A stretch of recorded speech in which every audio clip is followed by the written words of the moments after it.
Charles the Redneck Nerd coming at you with a brand new knife review. And today we're going to be talking about the Becker Crewman, or the BK10, brought to you by Becker in collaboration with Kabar. Now, first thing you're going to notice is this is not the typical blacked out BK series knife. No, it is not. This one has been modified somewhat in a couple of ways, and we'll get into those later, but for now we're going to get into the stats. This has a 5.5 inch clip point blade. It is 1095 crovan steel. It has a 5.325 inch handle with zytel scales, protruding tang at the butt, and it does have a rather substantial lanyard hole. As you can see, even with my XXL hands, I get a good, comfortable grip. Everything except for the scales, which are made out of zytel polymer, are awesome about this handle. The handle itself is great. The zytel polymer scales are slick. They offer basically no grip. Most people go ahead and order a set of micarta handles or order specialty handles or make their own. I chose to go the cheap, easy route, baseball bat grip tape again. And I've left this one at that because this feels good to me. Now, the knife itself is 0.188 inches thick, so basically 19/100ths of an inch thick. So it does have a fairly substantial spine. The knife itself weighs 12.2 ounces. It has a high saber grind, and where the high saber grind begins, that is where I started my whole polishing job on this one. Does have finger guard there, very minor, and basically I've never even needed it. Does have a really nice thumb ramp. The jipping on it is not aggressive at all and feels comfortable. I can even grip up over it and actually forms a good rest for my thumb this way. In a fencing grip, feels fine. Hammer grip, fine. Spin it around into a reverse grip, feels great. Pinch grip right at where that first bolt and nut are that hold the handle scales in place, feels good. Feels good even up here in a further pinch grip. Feels good in what Scab calls the old man grip even. This is just a comfortable all-around knife. This is also a comfortable all-around woods knife in many ways, because it will baton, it can chop because you can grip way back here and not have to worry about the knife going anywhere once you get some grip tape on it, or better handle scales. And it will feather extremely well. It has a very strong knife. It's a very strong knife overall. I mean, if you could break this, yes, you can break any tool. You can break any knife. But that was constituting abuse. For some minor prying, for basically anything you need, this knife will work 100% all of the time. Like I said, the two modifications I made were this grip tape, which is a very minor modification, which can be removed at any time.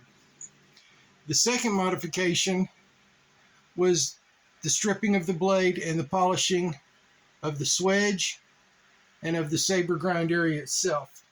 Now for that, like always, I started with an 80 grit sandpaper. It takes between 5 and 10 minutes per side to get that completely stripped off to where you can see all the grind lines and everything else that are underneath that black traction coating. Then I began with a 200 grit sandpaper for about 2 minutes per side. What you're doing is you're trying to get it where those grind lines are very faint or non-existent. Then you go for another 2 minutes with a 600 grit. Then I went 2 minutes per side after that with 1,000 grit sandpaper. Then 2 minutes per side again, 1,500 grit. 2 minutes per side once more with, I believe we're up to 2,000 grit. Then we go 2 minutes per side for 2,500 grit and 2 minutes per side with a 3,000 grit. And this will leave you, for the most part, with a really good mirror finish. And I just like the way this blade looks, almost like a shark, with the thumb ramp blacked out and with the silver, with the polished metal down below. Now, in addition to the polymer handles that are fairly pathetic, it does come with this standard Kabar Becker ballistic nylon sheath. Does have a pouch. In mine, I've got a ferro rod, and the ferro rod has a striker, and of course you've got a polymer insert inside here that you could theoretically heat with a heating gun and kind of mold it to the knife to make it fit better and give you better retention. I've never worried about that. It does have 2 retention straps on it. The knife can face, you can turn this knife this way, or you can lift it up, turn it this way, so you can carry it basically on either side to begin with. And with the 2 retention straps, it's pretty much not going anywhere. I usually only use 1 retention strap because that's sufficient. It is MOLLE compatible. Is the sheath horrible? No, it does work, but most people, again, go to an aftermarket Kydex sheath, and by the time you do all that, new micarta handles, new Kydex sheath, you're adding about $100 to the cost of this knife. And this knife, to begin with, right now costs between $100 and $110 with this setup. There is, for those of you who really just want a knife you feel is bulletproof, a different version of this called the BK10.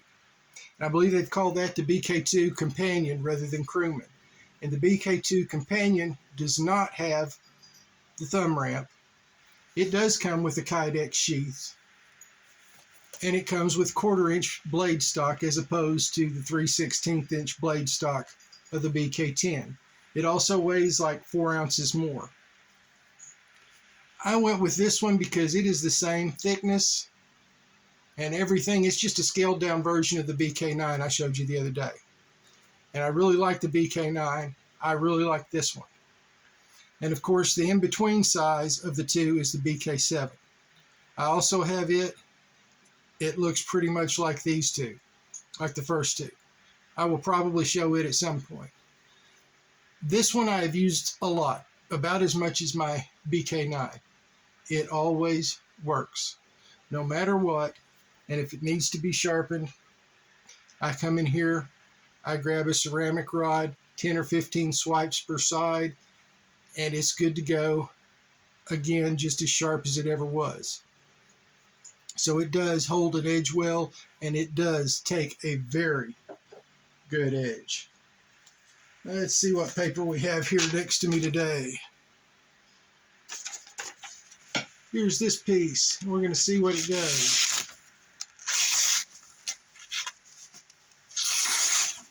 Yeah, it works fairly well.